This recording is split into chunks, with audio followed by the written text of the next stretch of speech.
लय व्यवस्था के पुस्तक तीसरी अध्याय को ध्यान करें। इस अध्याय में 17 वचन लिखा गया है। इस 17 वचनों में मेल बलि के बारे में विवरण दिया गया है।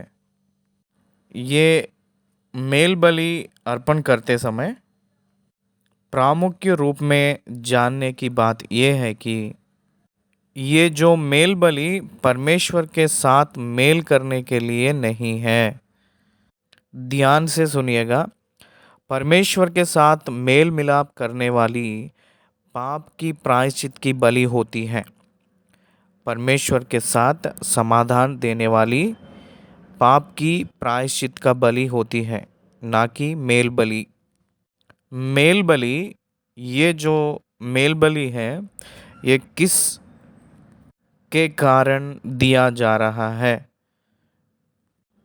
ये यीशु मसीह के द्वारा परमेश्वर के साथ हम लोग मेल से रहे हैं कहकर पता चलने के लिए, जानने के लिए देने वाली बलि होती है कि मेल बलि।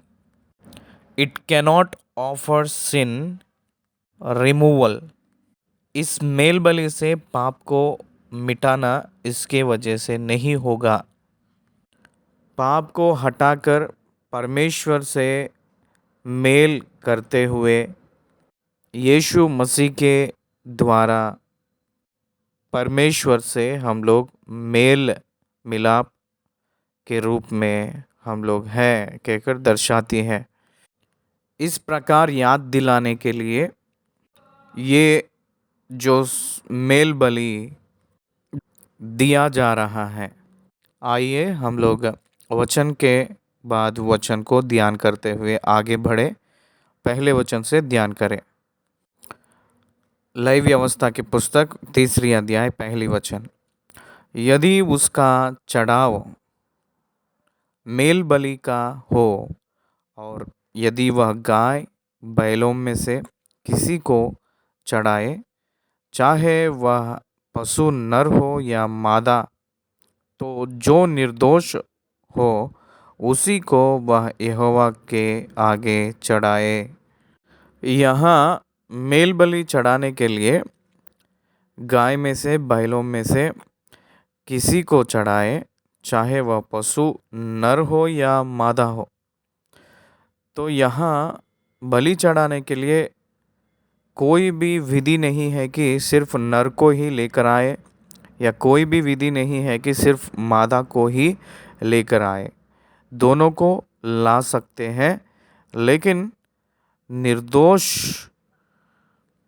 वाली को लेकर आना है, यहोवा के आगे चढ़ाना है कहकर इस वचन हमको समझाती है। एदर मेल और फीमेल कैन बी ऑफर्ड। दोनों में से किसी को भी दे सकते हैं।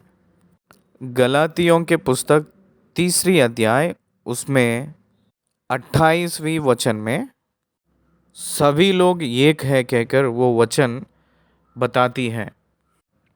यफिसियों के पत्री दूसरी अध्याय 11 से लेकर 18 वचन तक भी मसीह में एक है कहकर यही संदेश को बता रही है।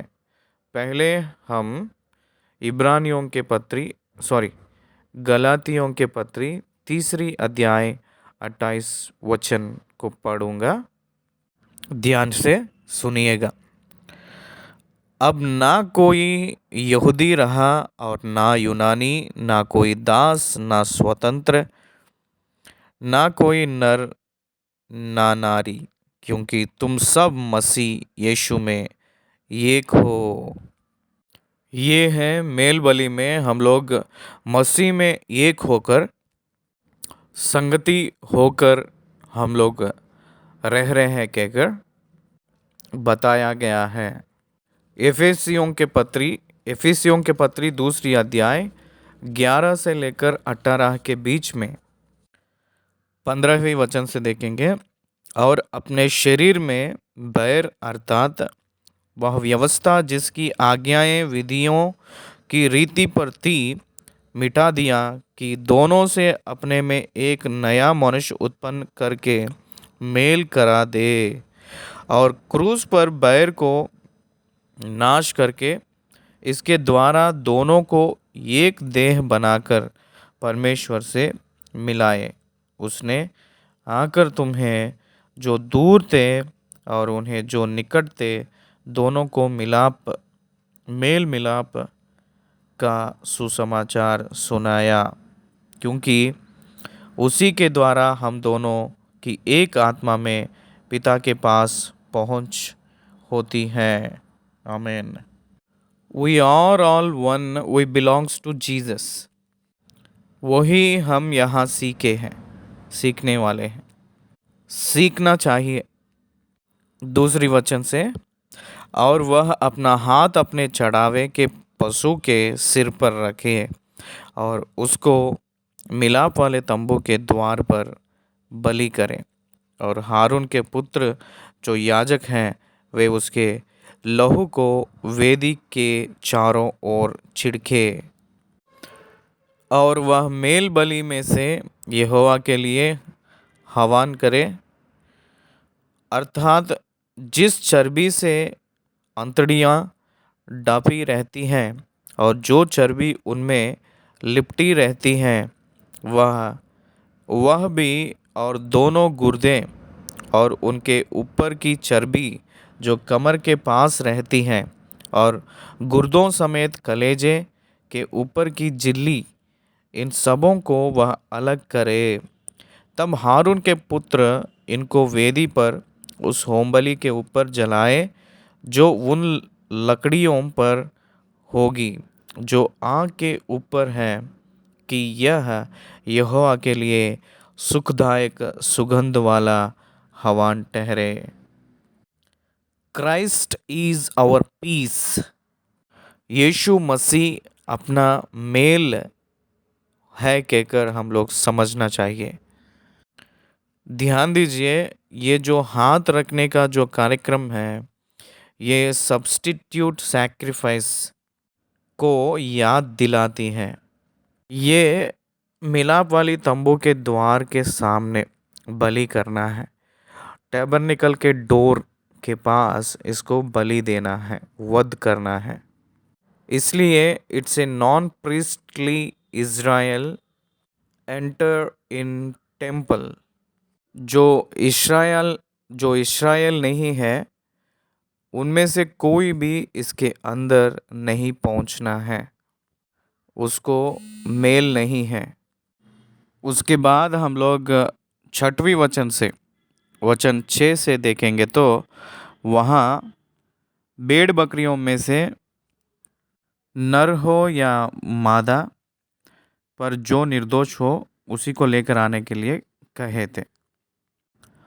ऊपर अभी तक ध्यान किए थे उसमें तो गाय बैलों में से, और यहाँ से छठवीं वचन से देखेंगे तो भेड़ बकरियों में से नर या मादा को लेकर आने के लिए कह रहे हैं। वचन 6, यदि यहोवा के लिए मेल बलि के लिए उसका चढ़ाव भेड़ बकरियों में से हो तो चाहे वह नर हो या मादा पर जो निर्दोष हो उसी को वह चढ़ाए। निर्दोष की ना रहने से परमेश्वर से मेल नहीं हो पाएगा। जिसके अंदर दोष होता है उससे परमेश्वर संगति नहीं करेगा।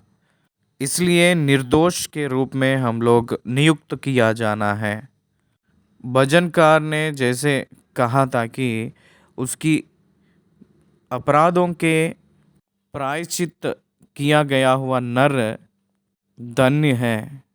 धन्य है वो जो पाप की प्रायश्चित किया गया है, वे धन्य है कहकर कहा गया है।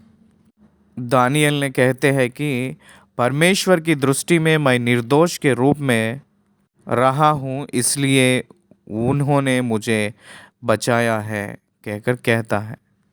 निर्दोष लोगों के ओर से परमेश्वर निश्चय दया दिखाने वाला है। जो निर्दोष है वही अंगीकार किया जाता है। जिसके अंदर दोष रहती है वो अंगीकार नहीं होगा।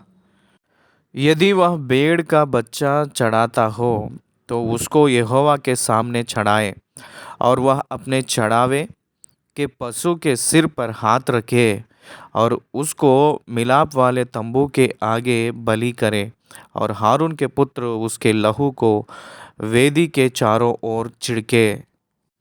Christ is our peace offering. यीशु मसीह ने अपने खुद की लहू त्याग करने के वजह से परमेश्वर की और हम लोगों की बीच में शांति और मेल हुई है। वो अपनी लहू को बहाए हैं। तब मेल बलि में से चर्बी को यहोवा के लिए हवन करे, अर्थात उसकी चर्बी बड़ी मोटी पूंछ को वह रीढ़ के पास से अलग करे और जिस चर्बी से अंतड़ियाँ डपी रहती हैं और जो चर्बी उनमें लिपटी रहती हैं और दोनों गुर्दे और जो चर्बी उनके ऊपर कमर के पास रहती हैं और गुर्दों समेत कलेजे के ऊपर की झिल्ली, इन सबों को वह अलग करे और याजक इन्हें वेदी पर जलाए। यह यहोवा के लिए हवन रूपी भोजन ठहरे। 12वीं वचन, यदि वह बकरा या बकरी चढ़ाए तो उसे यहोवा के सामने चढ़ाए। वो बकरा हो या बकरी हो, दोनों को एक ही बता रहे थे। उसके सर पर हाथ रखकर उसके बाद उसको मिलाप वाली तंबू के पास सामने वध करना है। इसका मतलब मनुष्य अपने संधि एक निर्दोष जानवर को बलि दे रहा है। वैसे ही यीशु मसीह निर्दोष, निष्पाप, पाप रहित व्यक्ति हैं। वो नर रूप के जैसे आए हैं और अपने लिए कुर्बानी हो गए हैं। अपने संधि वो बलि हो गए हैं। 13वीं वचन से, और वह अपना हाथ उसके सिर पर रखे और उसको मिलाप वाले तंबू के आगे बलि करे और हारून के पुत्र उसके लहू को वेदी के चारों ओर छिड़के। तब वह उनमें से अपना चढ़ावा यहोवा के लिए हवन करके चढ़ाए, अर्थात जिस चर्बी से अंतड़ियाँ डपी रहती हैं और जो चर्बी उनमें लिपटी रहती हैं वह भी, और दोनों गुर्दे और जो चर्बी उनके ऊपर कमर के पास रहती हैं और गुर्दों समेत कलेजे के ऊपर की झिल्ली, इन सबों को वह अलग करे और याजक इन्हें वेदी पर जलाए। यह हवन रूपी भोजन है जो सुखदायक सुगंध के लिए होता है, क्योंकि सारी चर्बी यहोवा की है। क्योंकि सारी चर्बी यहोवा की है। इस शब्द को अंडरलाइन कर लीजिए, सारी चर्बी यहोवा की ही है। चर्बी मतलब it is the richness, it is nothing but the richness of a sheep और गोट। चर्बी उसकी बल को दर्शाती है, उसकी महानता को दर्शाती है। रिचनेस, ग्रेटनेस, वो दहन होना चाहिए। परमेश्वर उसको दहन किए सो जब अंगीकार करते हैं, वो सब कुछ परमेश्वर का ही है। मनुष्य को जो भी भलाई या मनुष्य को जो भी अच्छाई होता है वो पूरा परमेश्वर का ही है। वो परमेश्वर की सम्मुख रखेंगे तो परमेश्वर उसको अंगीकार करते हैं और वो बहुत संतुष्ट होते हैं परमेश्वर ने। यह हवन रूपी भोजन है जो सुखदायक सुगंध के लिए होता है, क्योंकि सारी चर्बी यहोवा की है। यह तुम्हारे निवासों में तुम्हारी पीढ़ी पीढ़ी के लिए सदा की विधि ठहरेगी कि तुम चर्बी और लहू कभी ना खाओ। तुम चर्बी और लहू कभी ना खाना, ना खाओ। Both belongs to God. चर्बी और लहू दोनों परमेश्वर का ही है। लहू को नहीं बहाना है। नर का लहू को कोई भी नहीं बहाना है। इसका मतलब किसी को खूनी नहीं करना, किसी को मर्डर नहीं करना है, क्योंकि लहू प्राण को दर्शाती है।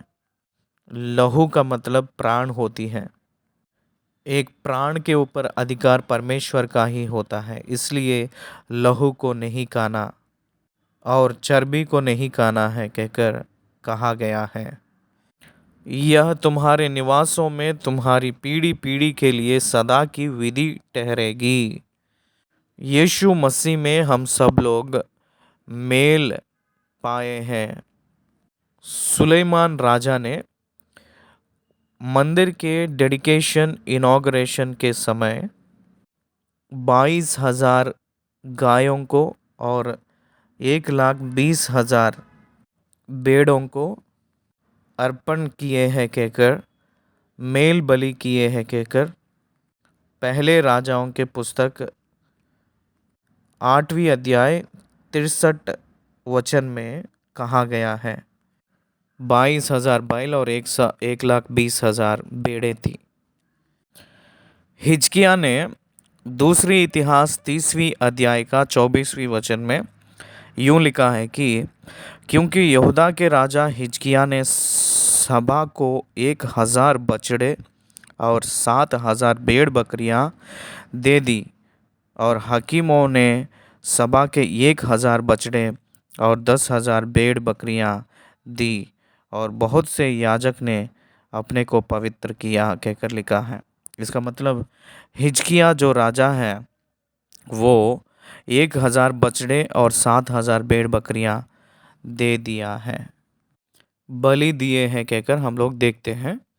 परमेश्वर बलिदानों के वजह से और चर्बियों के वजह से तृप्त पाने वाले नहीं हैं। टूटा हुआ दिल परमेश्वर को बहुत संतुष्ट की बलिदान होती है। हृदय में परमेश्वर को परम प्रधान स्थान दिए, सो जब देंगे तो अपनी सारी औन्नत्य, अपनी सारी महानता को परमेश्वर के चरणों में त्याग किए तो परमेश्वर बहुत संतुष्ट होते हैं। ये 17वीं वचन तक ख़त्म किए हैं, तो हम लोग ये तीसरी अध्याय को समाप्त किए हैं। धन्यवाद।